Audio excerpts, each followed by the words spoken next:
and I start working remotely with him. This is probably one of the only times that I have been working with a person without having any interaction, no, in person. So, and at some point I realized I don't know if I need to bring this guy as a scholar for the field. I think that he's ready. And then we say, okay, I organize with him, and then he was open to the idea of saying, let's do a master's, but he was waiting to come to the US. So that was kind of a very crazy, organizing, talking to a few people that I knew that they were good scientists in Argentina and saying, can you mentor him and work on this? So we developed a project for part of his master's, and then already had two or three publications already from the masters. These two publications from that masters. One was a review paper, and there's a good example of also of what I'm looking, or at least what I'm looking myself. What I'm looking when I'm working with people is just that sometimes you click. It was super easy to click with Francisco. It's like we start working on that review and a large meta-analysis on leguminous. It's probably still one of the best papers in terms of having comparisons of fixation across multiple species. And we did that all remotely without even never been interacting each other. In other place, for other people, I would say completely impossible to do it. And that describes a little bit Francisco and the capabilities that he has, how much he was continuously growing during this process. And beyond all that, in terms of, quantitative capabilities and moving forward or learning more on things, he's an excellent person. So very easygoing, easy to work with. So it has been a real pleasure to work with him. Yeah. He's a really, really, really good student. So, and I'm always saying that, I mentioned many times, is I'm only borrowing these people for a couple of years and helping them to move forward. And then I'm hoping that this help him just to even do much better things, because I know that he can be a great mentor. Hopefully he can pass the torch and start mentoring young people too, now that he has a responsibility of how to help, give back. But he has been an awesome team player. For people that is in our team, they know this. Working with Francisco, interacting with him, and he's always willing just to invest time. So, and as I mentioned to everyone, so now is the time to kind of enjoy, relax. You have done all the work and even more, and then it's the time for you to just to harvest. So with that, it's just all yours. Thank you, Francisco.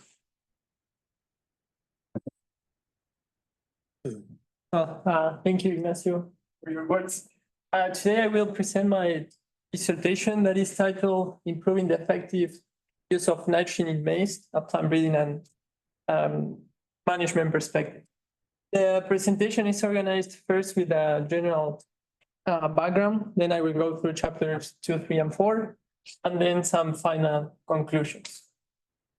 Well, as a general context, we know that agriculture needs to produce enough food to feed an increasing human population. So basically we have to increase crop production, but at this point we have some challenges. We know that we should do this while reducing the environmental footprint. We also know that at this time, the rate of yield increase has slowed or even stabilized in different areas in the last years. And also we know that expanding agricultural land has some negative environmental and human consequences. So what we can do as an alternative is to increase crop productivity per unit of area. And for this purpose, making an effective use of nitrogen is key. And for changing or making changes in this effective use of nitrogen, we have two alternatives. One is through plant breeding, and the other one is through crop management practice. And in this dissertation, we will focus on how we can use plant breeding and crop management practices to make changes on the effective use of nitrogen in corn, in maize. So here is how we can understand yield formation from nitrogen point of view to see how we can introduce this in plant breeding programs. And these two equations, I would like to focus first on this term, that is how much yield the crop produces per unit of biomass. This term is called harvest index, or HI. And in the second equation, this term represents how much nitrogen the crop is partitioned into the grains per unit of nitrogen uptake, which is called nitrogen index, or NHI. So we can rewrite these equations considering these two terms. And the point is that when we want to compare what is happening in changes in terms of harvest index or nitrogen harvest index, we also have to care about what is happening in the other terms in these equations. And we are particularly interested in this term, that is how much biomass the crop produces per unit of nitrogen uptake, which is called sometimes nitrogen utilization efficiency. And we are interested in this because if we look at this relationship between nitrogen uptake, the y-axis, and shoot biomass in the x, we can summarize that relationship using a curve. And the slope of that curve tells us how much nitrogen the crop is uptaking per unit of biomass. And if we understand the nitrogen utilization efficiency as how much biomass the crop is producing per unit of nitrogen uptake, that quantity is basically the inverse of that slope, so we can write it in this way. And what we can see in the denominator in that equation is that the denominator is a decreasing function of biomass, of W. So what that is telling us is that if we increase biomass, then inherently we will be increasing the nitrogen utilization efficiency. So this is telling us that if we want to compare what is happening in the terms of harvest index and nitrogen harvest index, we have to consider the crop biomass as a covariable in the analysis to avoid making errors in our agronomic conclusions. Then, from the other point of view, now we will jump into how we can manage nitrogen in the crop and how we can make a most effective use of the nitrogen coming from the fertilizer. And there we can see that we can understand the efficiency to which we use the nitrogen from the fertilizer, studying this ratio, that is how much yield the crop produces per unit of nitrogen uptake, per unit of nitrogen that we apply in the fertilizer. And that term can be seen in this plot here, where we have maize yield in the y-axis and nitrogen rate in the x. That term is the slope of this red line that we see there. And what we can see here is that if we decrease the nitrogen rate, we will be increasing that slope, so we will be making a more effective use of the nitrogen in the fertilizer. But we have to consider that if we do that, we will be also decreasing corn grading. So we have to consider the trade-off between these two possibilities when studying changes in nitrogen fertilization management. Now, jumping into chapter 2, here we will see how we can use plant breeding to make a more effective use of nitrogen, studying at the partitioning of carbon and nitrogen in DP 2022-16 maize hybrids. This is a new trait that was developed by Corteva. And just to keep it shorter, I'm going to call it DP today. And as an introduction for this chapter, in this plot, we have in the y-axis the total biomass of the crop, the shoot biomass, and in the x-axis we have days after emergency. And the different lines that you see there are different nitrogen rates. The slopes of those lines tell us how much biomass the crop is producing per day. So that is called crop growth rate. We can see that if we have some nitrogen deficiencies around flowering, then that crop growth rate, the slopes, will decrease. And we know that the crop growth rate in flowering is positively related with the number of kernels at maturity. So this is telling us that if we have some nitrogen deficiencies around flowering, then we will be affecting the number of kernels, and that might also affect the crop nitrogen dynamic. So the point now is how we can quantify those nitrogen deficiencies. And for that, we can use this relationship between the nitrogen concentration in the y-axis and biomass in the x-axis. That relationship is summarized using that curve. And that curve tells us what is the minimum nitrogen concentration that the crop needs to maximize growth rate. So let's assume that we go to the field, we collect this point. We will have a measure of biomass and nitrogen concentration. And we can compare that point with the green point that you see there, that is the critical nitrogen concentration, that minimum that we need to maximize growth. And the distance between those 2 points can be computed using this NNI, or nitrogen nutrition index. that beyond the values that that index can take, we are interested in knowing that we can use that to compute the nitrogen status of the crop, to consider if we have nitrogen deficiency or not. And in this plot, we can see the nitrogen harvest index in the y-axis as for two different nitrogen rates that are in the x-axis. And in this case, these authors were studying the DP hybrids, and the conclusion here is that we know that the DP hybrids has an improved nitrogen remobilization or nitrogen partition into the grains. And in this plot, we see that the nitrogen harvest index that is in the y-axis is positively related with the harvest index. So this is telling us that if we make some changes in harvest index, then we will be also making changes in nitrogen harvest index or the opposite. At this point, our question was if the DP hybrids are showing changes in nitrogen allocation, are there also changes in carbon allocation? And if so, how those changes are supported?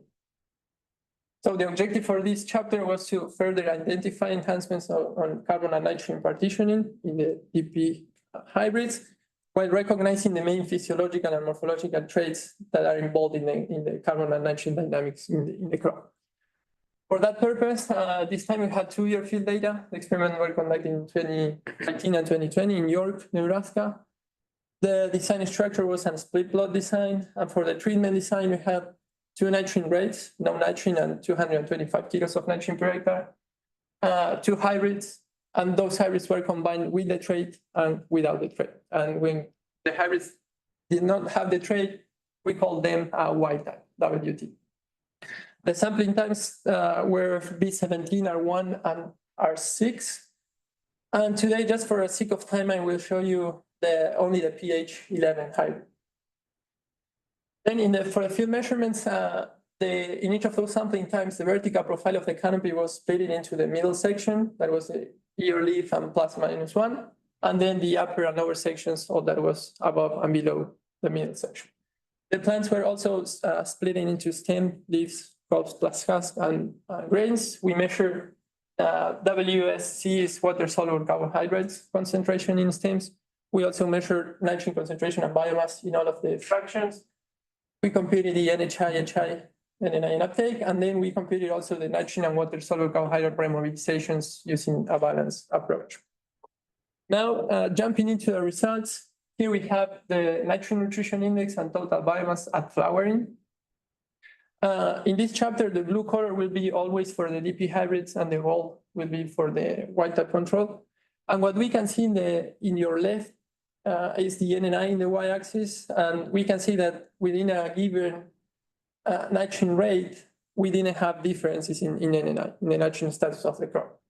And in your right, you can see the total biomass, and although we have some minor differences there, you can see that overall those differences were not consistent. So the conclusion at this point is that we had similar nitrogen status and crop biomass at flowering. So our conclusions about carbon and nitrogen remobilization are gonna have, let's say, less chance of be erroneous. And in this slide, we will see how the crop accumulated nitrogen in leaves and carbohydrates in stems as an average between B17 and R1 sampling stages to capture what was happening at the end of the vegetative phase and the beginning of reproductive phase. In this plot, we have in the x-axis the leaf nitrogen content, and in the y-axis, we have the different stratus of the crop. And what we can see, and then the upper panel is for no nitrogen application and the lower for when we apply nitrogen. What we can see here is that in the upper part of the canopy, when we didn't apply nitrogen, the wild type control tended to show a higher nitrogen content. But that when we applied nitrogen, that difference disappeared. But in the middle and lower sections of the canopy, the results were much more consistent. Now we see that the wild type, the DP hybrid had a higher nitrogen accumulation in those stratums. And also the probability of difference was higher when we apply nitrogen in this lower panel. Then for the carbohydrate accumulation in stems, we observe here that in both nitrogen rates, the DP hybrids increase the carbohydrate accumulation in stems. And again, the probability of difference was higher when we applied nitrogen. So as a message here, we observed that the DP hybrid increased the leaf nitrogen content, mainly in the middle and lower sections of the canopy. And also this hybrid showed an improved carbohydrate accumulation in stems. Now, in this plot, we have a lot of information. First, in the left plot, we have the harvest index in the y-axis, and in the x-axis, we have the carbohydrate remobilization. And in the right one, we have the nitrogen harvest index and total nitrogen remobilization, the relationship between them. These analyses are all at maturity. And what we can see is that, first of all, the harvest index was positively related with carbohydrate remobilization, and the nitrogen harvest index was positively related with the nitrogen remobilization. Then, first, the triangles represent when we apply nitrogen, that is when we improve the nitrogen status of the crop, and the circles represent the no nitrogen application. And what we can see first now for the harvest index is that when we apply nitrogen, that is when we improved the nitrogen status of the crop, we had a higher harvest index. And the opposite happened in the nitrogen harvest index. When we applied nitrogen, then we decreased the nitrogen harvest index. So the main message or the main conclusion for these two first points is that when we study carbon and nitrogen allocation, we have to consider the nitrogen status of the crop, because that may have an influence there. Then another point here is, if we consider how was the change, the rate of change on harvest index when we changed the nitrogen status of the crop, we can see that the DP hybrid had a smaller change on the harvest index. And similarly happened with the NHI, but this time is a little bit less evident. So this would indicate that the DP hybrids have a higher stability on terms of carbon and nitrogen allocation when we change the nitrogen status of the crop. And then finally, what we can see is that within a given nitrogen rate, the blue symbols, that is for the DP hybrids, were always above the gold symbol. So that is telling us that the DP trait had a higher harvest index and nitrogen harvest index. And that was supported mainly because of an improvement on the carbohydrates and nitrogen remobilization. So as a conclusions for this first chapter, in the vegetative phase, we found that the DP hybrids increased the leaf nitrogen content, mainly in the middle and lower sections of the canopy. That might be related with a higher production of carbohydrates that were then stored in the stems. And then in the reproductive period, those increases in carbohydrates and nitrogen accumulation were used to support a higher carbon and nitrogen partition into the grains. That is a higher nitrogen harvest index and harvest index. Now, in the third chapter, we still look at what we can do from the plant breeding point of view, studying still the DP hybrids. And now we looked at if this trait was modifying the potential or the upper limit of carbon and nitrogen allocation to the grains. So as a summary, this is all what we know so far how this DP trait works in maize. This is for the vegetative stage. And here I want to highlight you that these hybrids increase the leaf area index. They also have a higher nitrogen uptake and nitrogen uptake efficiency, mainly in late vegetative stages. And this trait also improved the photosynthesis capacity of the crop.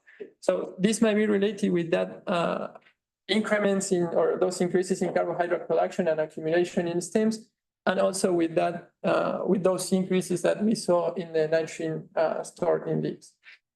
And then for the reproductive period, we have more information, but I want to highlight something similar than in the conclusions in the previous chapter. That is, we know that those increases in nitrogen and carbohydrate storage here in the vegetative phase, and they're like combined with an improved remobilization of those nutrients to sustain a higher harvest index and nitrogen harvest index.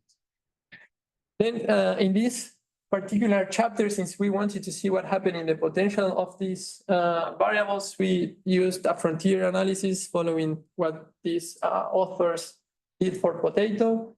They studied the harvest index in the y-axis in the left plot and nitrogen harvest index in the y-axis of the right plot.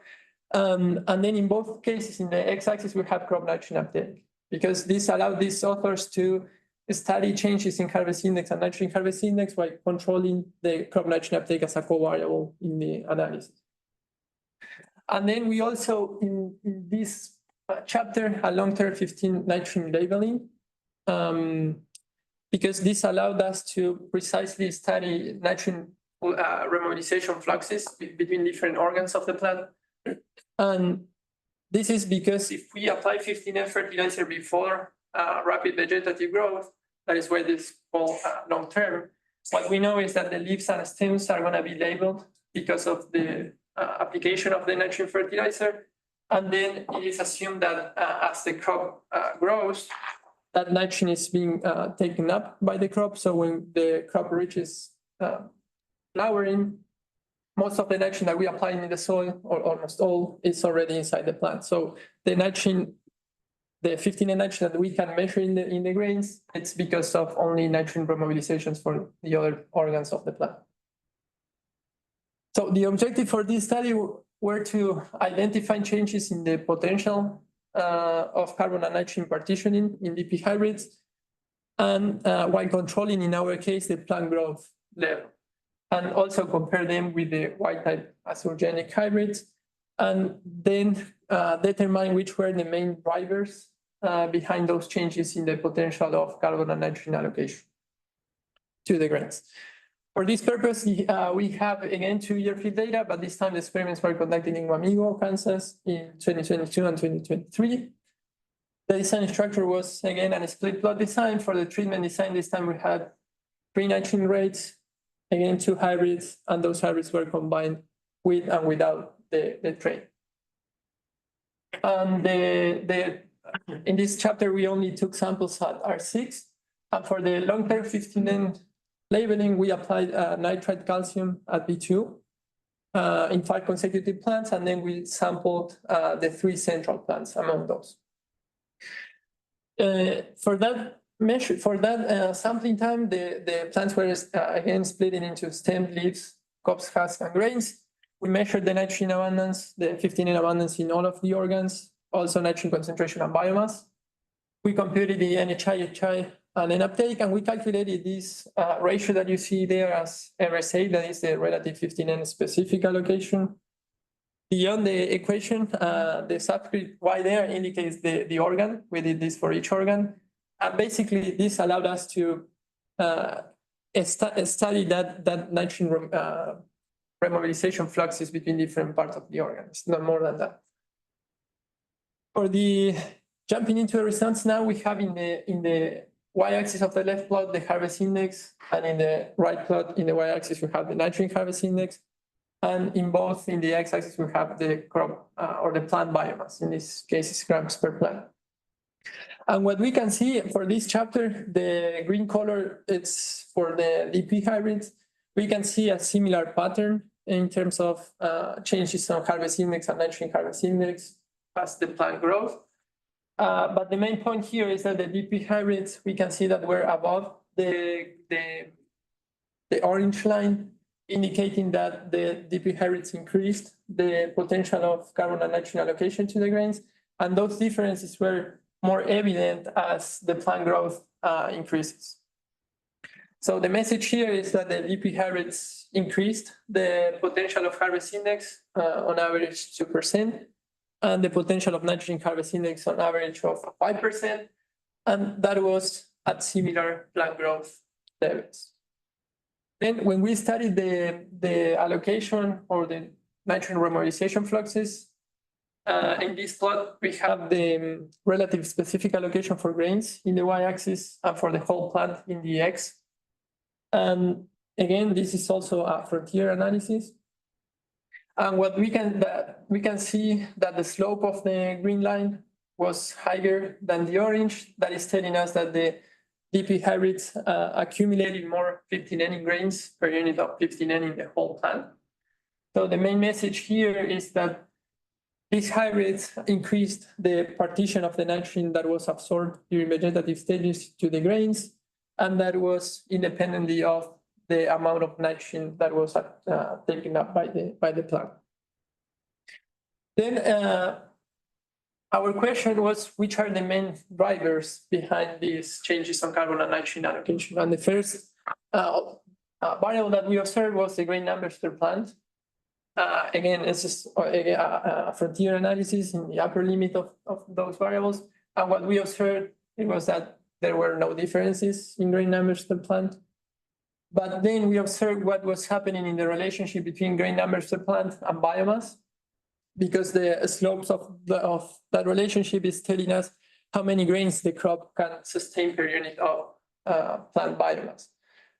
And what we can see is that the DP hybrids had an improvement on the grain numbers that can sustain per unit of plant biomass. So the conclusion here is that all the changes that we observed in the carbon and nitrogen allocations on the DP hybrids were mainly driven because of a higher relative carbon and nitrogen demand by the grains. As a conclusion for this chapter, we show that the DP trade improved the upper limit of carbon and nitrogen allocation to the grains. Also, these hybrids were more efficient at utilizing the nitrogen that was absorbed during vegetative stages, independently of the amount of nitrogen that was uptaken by the crop. And then those increases in carbon and nitrogen allocation in the potential case were driven mainly because of a higher relative and carbon, higher relative carbon and nitrogen demand by the grains. So now in chapter 4, we forget about breeding a little bit because breeding is a good strategy, but might take more time to have these hybrids in the field. And now we would see what we can do right now, making changes in how we can manage nitrogen in corn. This scheme here showed us that not all the nitrogen that we apply to the agroecosystem goes to feed humans or animals. Part of that nitrogen is lost in terms of nitrate leaching, causing mainly groundwater contamination and loss of biodiversity. And another part of the nitrogen is lost in terms of N2O emissions. This is a greenhouse gas, so mainly produces global warming. But on the other hand, as I told you before in the background, we know that if we don't apply nitrogen or if we decrease the nitrogen application rate, we might decrease the crop grain yield. And also we know that suboptimal nitrogen fertilizations can decrease the soil organic carbon. So if we apply suboptimal nitrogen applications, we also have some consequences. That is, we can decrease crop productivity, we can affect soil or produce soil degradation and affect the farmer's profit. What we do usually to consider the trade-off between these two types of consequences is to model the expected value of the grain yield as a quadratic plateau function of the nitrogen fertilization rate. That is the line that you see in this plot here. The equation for this line is what you observe there. And once we fit this model to the data, we can estimate the values of those parameters. And once we have those values, we can calculate what is called the economic optimum nitrogen rate, or EONR. That is the nitrogen rate that maximizes farmers' profit. In that equation, you can see we have beta 1 and beta 2. We took those values from this equation. And the PR is the price ratio, that is the relationship between nitrogen price and maize price. This is telling us how many kilos of corn we need to pay for 1 kilo of nitrogen. So once we have this calculated, then we go to the farmer and say, hey, you should apply this amount of nitrogen, like as a magic number. But however, we don't know which will be the soil nitrogen supply in that growing season. We don't know which will be the crop nitrogen demand in that growing season. And also we have some uncertainty on the price ratio. So all these sources of uncertainty make the UNR, instead of being a constant, a fixed value, being a completely random variable. So if we can find the probability distribution of that random variable, then we can use that distribution to represent our uncertainty on the recommendations of the nitrogen rate to the farmers. So the objective of this study was to analyze different cases of nitrogen reduction across 8 states in the US Corn Belt while accounting for that uncertainty on the nitrogen recommendations, and then economically quantify the environmental savings to the society under the most feasible case of nitrogen reduction. For this, we used an open data set that had 49 side-year combinations, 3 different growing seasons in 8 states in the US Corn Belt. The protocol was the same in all of these experiments. We had in all of them 8 nitrogen rates from 0 to 315 kilos of nitrogen per hectare in increments of 45. And the experimental design was a randomized complete block design. Now I will spend a little minutes in the how we develop the framework in this analysis, in this chapter. First, we used Bayesian statistics here to model or to fit that quadratic plateau model that I showed you before to the data. And when we do that, we were able to approximate the UNR distribution. So we were able to come up with the distribution for the UNR in each of the 49 side-year combinations. And once we had that distribution, we created 4 cases of nitrogen reduction. The first case, that is the vertical red line that you see there, was the quantile 0.4 of that distribution, and then the rest were the quantile 0.3, 0.2, and 0.1. Once we defined those cases, then for all of the side-year combinations, we evaluated the probability of losing yield and the expected yield loss in each of those cases of nitrogen reduction. And across all of the sites, we concluded that the case 2 was the safest one because the probability of losing yield was lower than 0.8 and the expected yield loss was lower than 1% or 1.1%. So those differences were negligible. And then after this, we selected out of those 49 side years, we selected 6 sites as the most representative ones, and we called them scenarios. And for each of those scenarios, we computed a nitrogen balance, and we used the nitrogen balance to estimate changes on N2O emissions and nitrate leaching when we changed the nitrogen fertilization rate. And after that, we translated that into the social benefit and a net social benefit. For the social benefit, we use this equation from the literature.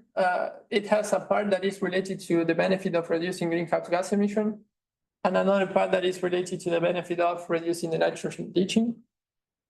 Then for the net social benefit, what we did here was to bring the social benefit and add to that equation the economic losses for the farmers because of losing yield, and the economic losses, the economic savings because of not applying nitrogen. But we showed that in the case 2, the yield loss is negligible. So we can consider that this term is 0 and compute the net social benefit using only the social benefit and the economic savings. Now, jumping into the results, we have in this plot the relationship between grain yield in the y-axis and nitrogen rate in the x. And what we can see there is the response curves, those quadratic plateau models for the 6 selected scenarios. And in this plot, we can see in the y-axis the different scenarios, and in the x, well, now we have the UNR. And the points inside that plot show us the point estimation, which is what is the expected value of the distribution of the UNR, and the bars and the numbers inside the plot indicates the uncertainty estimation for each of the scenarios. So what we can see here is that we had different shape of responses in those 6 selected scenarios, and that resulted in an uncertainty estimation that ranged between almost 50 kilos to almost 140 kilos of nitrogen per hectare, representing between almost 25 and 70% of uncertainty on our recommendations to the farmers. Now we will see how much nitrogen we can reduce under case 2. I will bring here the step 1 in our framework. That is that when we fit the model to the data, we came up with a distribution for the UNR. And what we assumed here was that what is recommended to the farmers usually is the expected value of that distribution. It's like if we have to pick one value, we pick the expected value here. And then what we did was computing the difference or the distance between the expected value of the distribution and the nitrogen rate in the case 2. Then if we look at that distance for each of the 6 scenarios, we can see that we could reduce the nitrogen rate between 6 kilos to almost 20 kilos of nitrogen per hectare. That represented, depending on the scenario, between 4 to 10% of nitrogen reduction. And the key point here is that we can do all of these reductions only because of considering the uncertainty of the estimation, nothing than that. And even most important than that is without affecting maize grain yield. We have a really low probability of reducing a really small amount of yield. And then for the environmental and social gains, because of this practice, we selected now 3 of those 6 scenarios and scale the variables that we computed before. We scaled them to the entire Corn Belt. But the screen is small, but the numbers there are huge. I'm gonna tell you briefly that we could reduce the nitrogen leaching on average 5%, the N2O emissions on average by 4%. And if we combine this with the CO2 emissions reduction, we could estimate a social benefit that on average for the entire Corn Belt would be in about $140 million, and a net social benefit that on average would be in $380 million.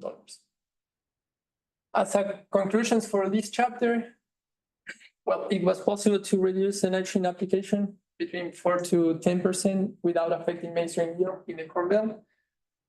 These reductions will bring some environmental and social benefits, but we have to consider that if we want to reduce the nitrogen rate beyond the values that we are proposing here, we have to address that case, considering that mitigating the nitrogen pollution beyond farm levels is a benefit for the entire society. So under this context, government, industry, food businesses, and researchers should work together to address the nitrogen pollution reductions.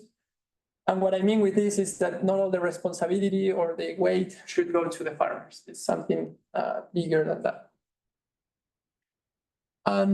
Well, as a general conclusions for the entire dissertation, in chapter 2, we explore how we can use plant breeding to make a more effective use of nitrogen. We show there that the DP trait had an improvement on the harvest index or a nitrogen harvest index. And those increases in HI and NHI were supported because of a higher accumulation of nitrogen in leaves and carbohydrates in stem before flowering, and that was combined with a higher remobilizations of this nutrient after flowering.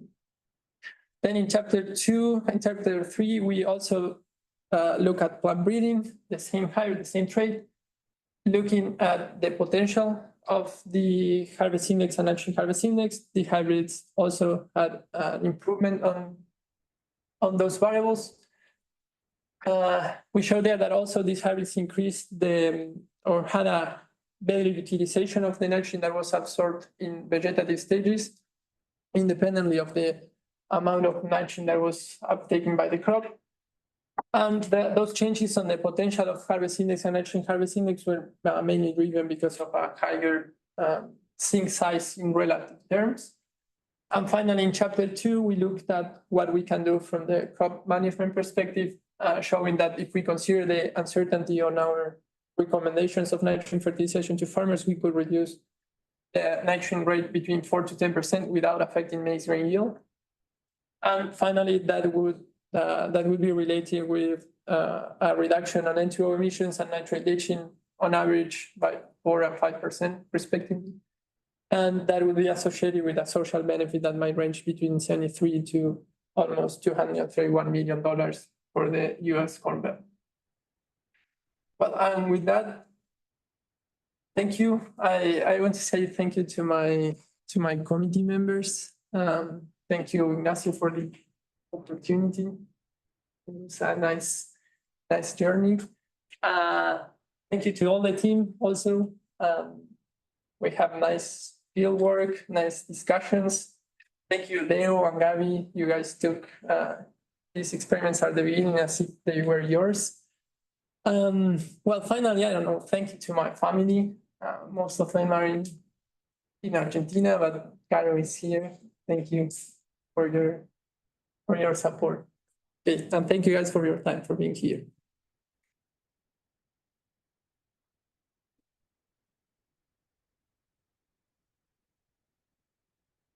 Okay, we can open up for questions in the room, and then we can see if there are some in Zoom. I can manage, but Emma is controlling this. okay. So any questions in the room first? Francisco, can you remind me, when you're looking at your uncertainty of your EONR, did it tend to be a wider range at your higher yield level scenarios, the lower range? I lost track a little bit. Yeah. That was, oh, I think you had a nice slide there. I was trying to interpret it quickly. If you swipe up with 3 fingers, I think you should. I had to start the presentation. If we look at this, we kind of see that in the first figure of the result. Yeah. That it's not dependent too much on the potential yield. It depends more on the shape of the curve. Oh, okay. The higher uncertainty was for. Oh. The shape of the curve is what is more connected with. Okay. Okay. Yeah. With the, because the higher uncertainty was for this red line. Right. That's. Which was not the highest yield. Like the plateau is reaching a high nitrogen rates. Right. So it's not depending more. Right. I would say that it's more complex than just potential. Right.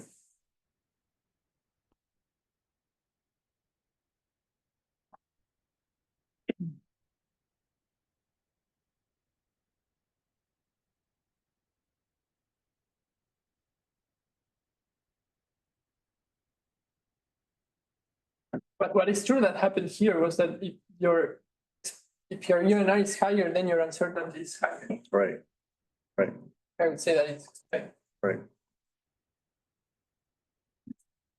Do you have any concerns regarding, do you have any predictions of what your lines, your slopes are going to look like in an ultra high productivity environment like this year in Iowa? We're getting lots of 280 to 300 bushel corn.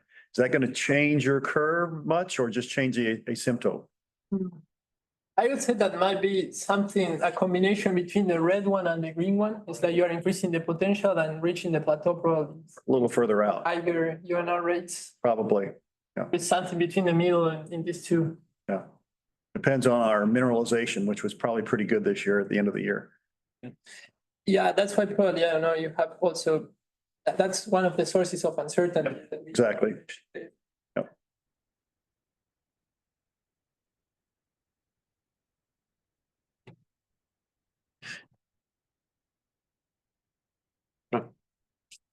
Yeah. Great presentation.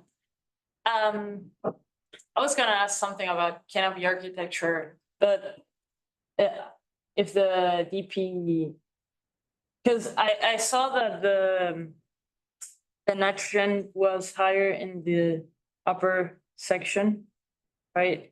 In the middle and the lower mainly. But the wild type, oh, yeah. The wild type had higher, Yeah, in the upper part. was the canopy architecture the same? No, really. I mean, we don't have any measure for the canopy architecture, but Yeah. in the field you can see that the green, the leaf area is higher in the middle and this leaf nitrogen is mainly related with the leaf area in these two parts. Okay. Mhm. You can see changes in Okay, the size of the leaves, I would say. Even the line interception. And the line interception is. Okay. We didn't measure that, but you can see it in the field. Yeah. I don't know, Chef, if you have. Yeah, that's exactly what we have seen, is that you tend to have there seems to be a little better light penetration, a little deeper in the canopy, but then we've got a more planophile section of leaves right around the ear that seems to intercept the light more efficiently. Maybe we haven't measured everything either, Yeah. but that's what we think is happening to one degree, and that's leading to this little higher photosynthetic rates. It's probably something similar what the breeding has been doing in the last Mhm, years or so, but now with just one trait. Yeah, yeah. Right. Oh. And if no one else, I have another question, but actually relating all three chapters, I think. Do you think, and it's a very hypothetical question, but that you could breed for less uncertainty, let's call it like that, in the EONR? And if this hybrid or this trait actually could be a potential. Well, I think so. I think so because of this. Mainly because I see, it's, yeah, even the trait I think was mainly thought as a stability, as a yield stability trait. Right. So, but it also seems that it has like a little bit more sensitivity to nitrogen fertilization. That means that when we apply, and we can see this for the entire deep nitrogen content, not by sections, but what we observe that is we apply the same nitrogen, the same amount of nitrogen, we are increasing even more the nitrogen accumulation in leaves, which might indicate that probably we need a smaller, or with the same amount of nitrogen, you can have more impact, or you can decrease maybe the nitrogen rate also. So I think this trait, it has potential for that. Amazing presentation. Regarding this trait, you mentioned that increase the accumulation and the remobilization of carbohydrates. Could it help in stressful condition? What do you think about? Well, he's the expert. He has a paper on that. They tested different stresses, abiotic stresses, nitrogen stresses, and drought conditions. And it has a higher stability in those conditions. It's like that is where you see better the expression of the gene. Right. Yeah, we had a number of locations in our managed stress network in California and other places, and it can give you yield responses of 6 to 10% under drought. Mhm. And under low nitrogen, it's more like 2 or 3 or 4. And under high yield conditions, it's 2 or 3 or 4 OSUs. But drought, it really provides stability. I'm sure this mechanism of enhancing carbohydrate availability and nitrogen availability right at flowering, Mhm. hold your kernel numbers. It's pretty obvious what it's doing. It's like the gene is expressing earlier in the growing season, in the crop cycle. So it's like taking the probably better conditions on that part of the cycle and producing more carbohydrate and accumulating them to then remove it more. So that probably is behind the stability of it. Jeff, I mean, maybe, have you measured, have you got any data on if there is more or increments on these BSP proteins? No, the vegetative storage proteins? No. We have not looked at that yet, or well, I haven't. Okay. Maybe some of the other folks at Johnston might have, but I have not. I'm not aware of it. Yeah. Yeah. Yep. Oh, I forgot to say thank you to AGO99 Sure. Yeah. Yeah. for those guys. Maybe just to ask, are they looking at this trade into different crops too? No. That has been discussed, of course. Obviously, you would think of it in cereals first. Yeah. But we've actually thought of it in soybeans. I think there's a homologue in soybeans, but I'm not as familiar with that. But certainly in sorghum and wheat, we have thought about it, right? Okay. Yep.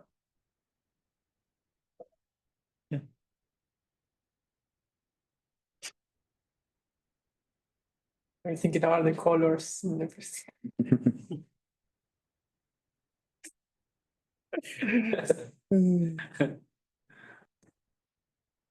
I know white and red. Thanks, man. It's a soccer issue now. Okay. Yeah, it's more deep than the science is. Right. It's,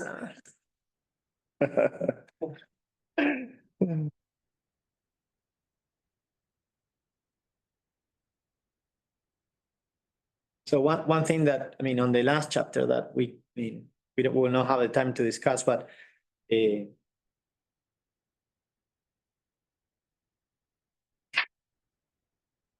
I mean, there is still the challenge on, and you know, because you work very close with farmers. In fact, you farm. It's not gonna be that easy to implement this. I mean, so the science can tell you something. Right. You can use the most robust, if you want, nice statistical method and bring the uncertainty, and still the challenge is for the farmers. That small rate is too small. It's always of concern because they look at that as it's a known risk. The closer you get to EONR, the higher your risk of actually losing that. An insurance. Yeah, it's an insurance. So this year they're reaping the benefits of having their full nitrogen rate because now they're getting 300 bushel corn in Iowa because they got rain.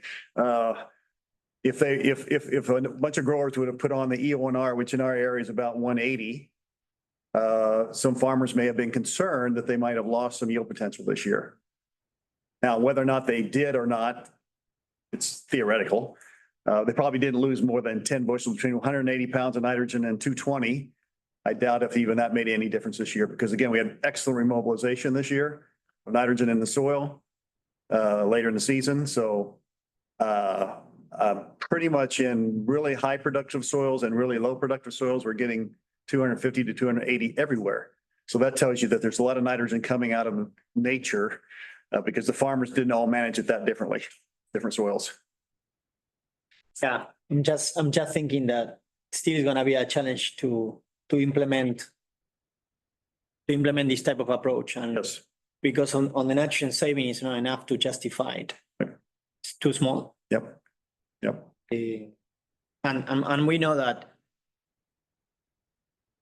not many farmers are working in EONR. There are many that are working in maximum, Yes. in the maximum, no? Yeah. So even the savings that we're quantifying here are very conservative. Right. At the most conservative level, so.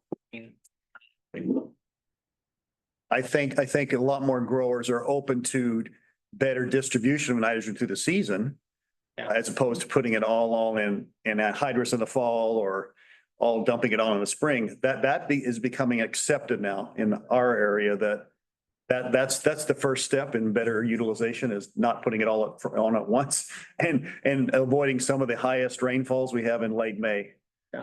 And then coming in with the side dress. So that's the first step. And they do believe that is saving them money now and making them money.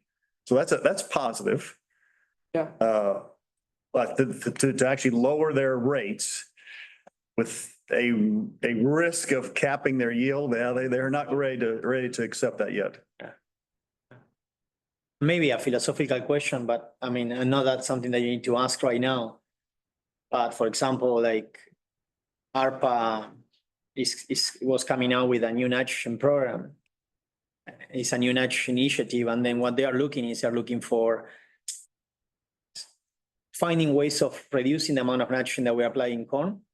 But they're talking about the target, no? Because this is a program that usually is, I don't know, I will try to be conservative, but it's very futuristic. I don't know if it's realistic.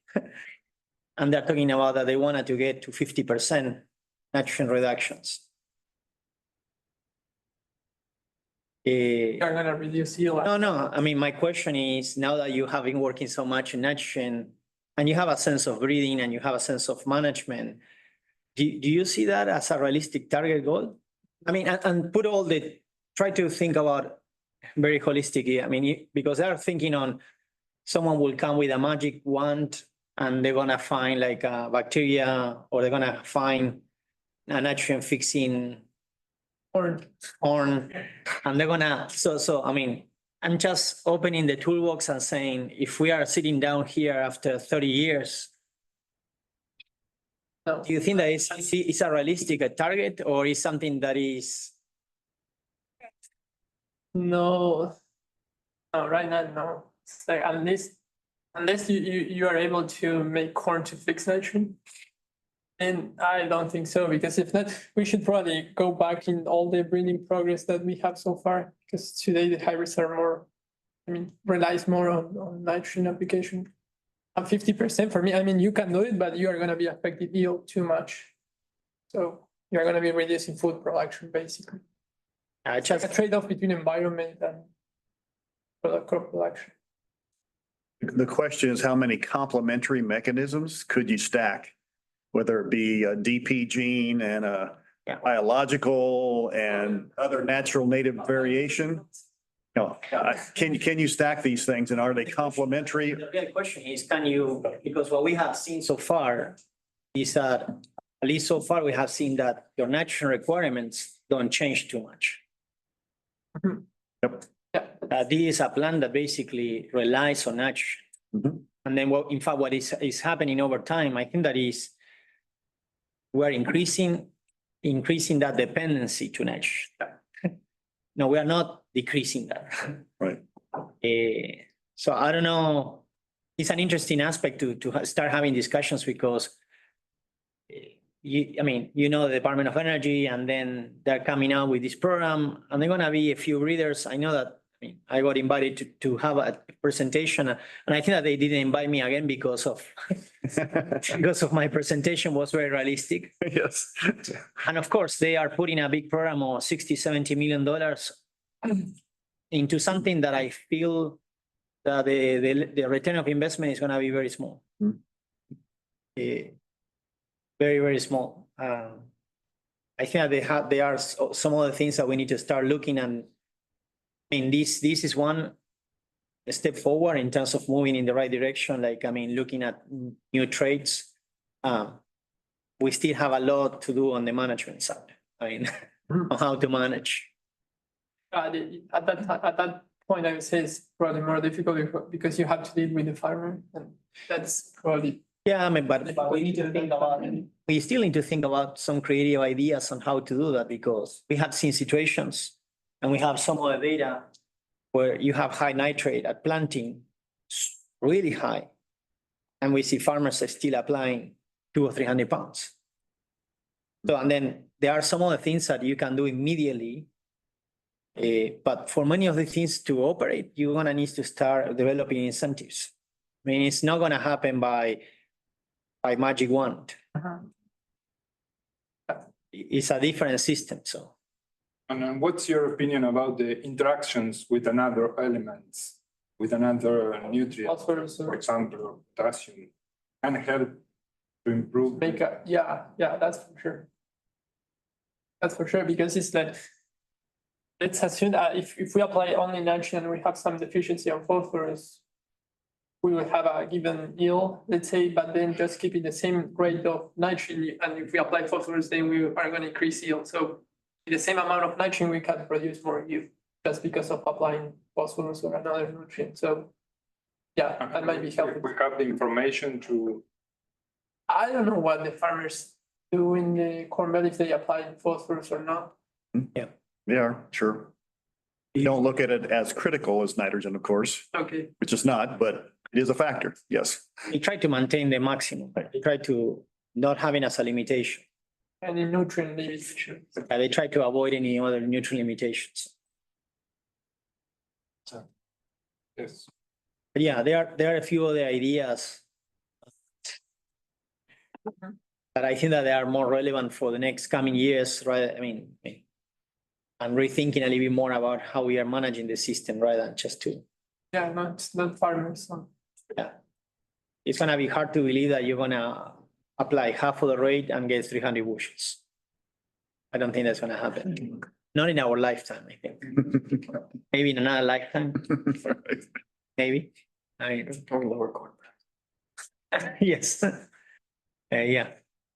But it's something that is coming, just so you understand how the system is moving. No, it's like they are moving on that direction, because everything that you show here is still a concern.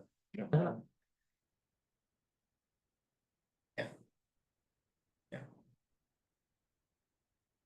Any other questions? That if no, we will just close. Thanks, Francisco, for your time.